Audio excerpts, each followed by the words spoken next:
নমস্কাৰ বন্ধু বান্ধৱীসকল, তৰা চেনেললৈ আপোনালোক সকলোকে স্বাগতম জনাইছোঁ। আশা কৰোঁ আপোনালোক সকলোৱে ভালে আছে। আজি মই লৈ আহিছোঁ অসমীয়া ৰেচিপি মাছ পাতত দিয়া। নহ'লে বলকচোন মই মাছ কেনেদৰে পাতত দিলোঁ আৰু ভিডিঅ'টো আপোনালোকে সম্পূৰ্ণকৈ চাব বুলি আশা কৰিলোঁ। তেনেহ'লে দেৰি নকৰি বলকচোন আমি ভিডিঅ'টো আৰম্ভ কৰোঁ। মাছখিনি পাতত দিবৰ কাৰণে আমাক লাগিব কলপাত। এইখন মই কলপাত লৈ লৈছোঁ আৰু কলপাতখনৰ পিছফালৰ ঠাৰিডাল মই ভালদৰে কাটি ল'ম। এয়া চাওক, কটাৰী এখনেৰে মই ভালদৰে কাটি লৈছোঁ।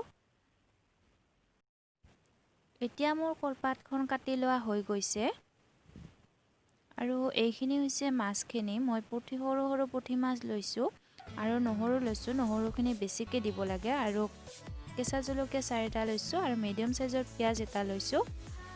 আৰু এতিয়া মই মাছখিনি পাতত দি লৈছোঁ।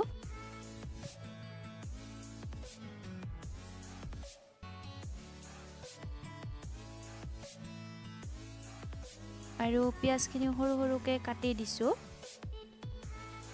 আৰু এনেদৰে মই গোটেইখিনি বস্তু সৰু সৰুকৈ কাটি দি ল'ম।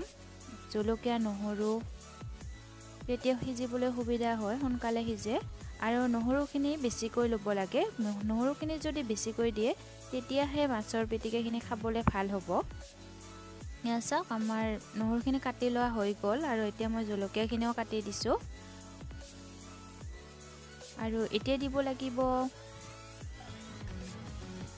সোৱাদমতে নিমখ আৰু হালধি অকণমান দি দিব। যদি বেছিকৈ দি দিয়ে গোন্ধাব পাৰে। আৰু এতিয়া মই বস্তুখিনি গোটেইখিনি হাতেৰে ভালদৰে মিহলাই ল'ম। আৰু এতিয়া আমাৰ মিহলি কৰা হৈ গৈছে। আৰু এতিয়া মই টোপোলাটো ভালদৰে বান্ধি ল'ম। ভিডিঅ'ত দেখুওৱা ধৰণে বান্ধি ল'ব লাগিব।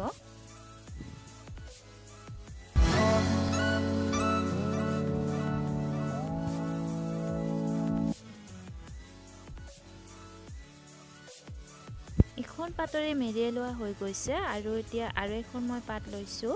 সেইখনৰেও মই ভালদৰে মেৰিয়াই ল'ম আৰু ভালদৰে এটা বান্ধি ল'ম।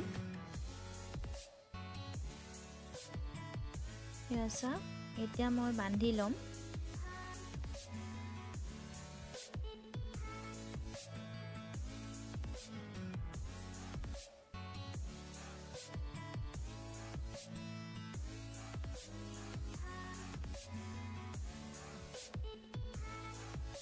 আৰু এতিয়া আমাৰ টোপোলাটো বান্ধি লোৱা হৈ গৈছে আৰু টোপোলাটো এতিয়া মই কেৰাহী এখনত দি লৈছোঁ আৰু এতিয়া মই ঢাকি দিছোঁ আৰু গেছটো একেবাৰে ল' কৰি ৰাখিছোঁ।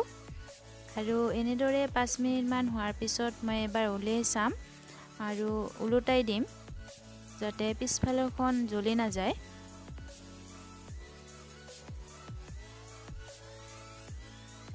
আৰু এনেদৰে ওলোটাই মই দুইফালৰ ছাইডৰ পৰা ভালদৰে সিজাই ল'ম আৰু আমাৰ মাছখিনি হৈ যাব। 15 মিনিটমান সময় লাগে।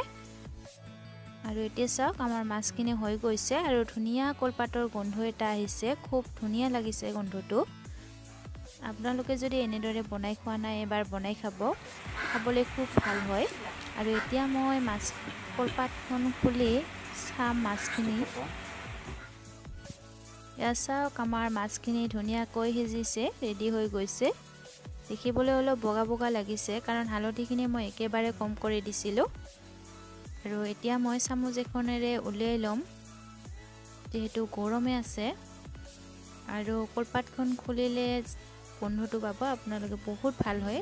যদি এনেদৰে কলপাতত দি খোৱা নাই আপোনালোকে খাই চাব, খুবেই টেষ্টি হৈছিলে খাবলৈ। এয়া চাওক, মই উলিয়াই ল'লোঁ আৰু ইয়াত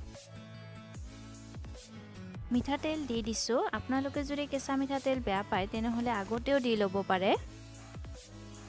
আৰু এতিয়া মই এইখিনি ভালদৰে হাতেৰে পিটিকি ল'ম ভিডিঅ'ত দেখুওৱা ধৰণে। যদি ভালকৈ পিটিকি নলয় তেনেহ'লে খাবলৈ সোৱাদটো ভাল নহয়। সেইকাৰণে হাতেৰে ভালদৰে পিটিকি লৈছোঁ। আৰু বিচাৰিলে আপোনালোকে ইয়াত কেঁচা ধনিয়া পাতো দিব পাৰে, মোৰ লগত নাছিল কাৰণে দিয়া নহ'ল।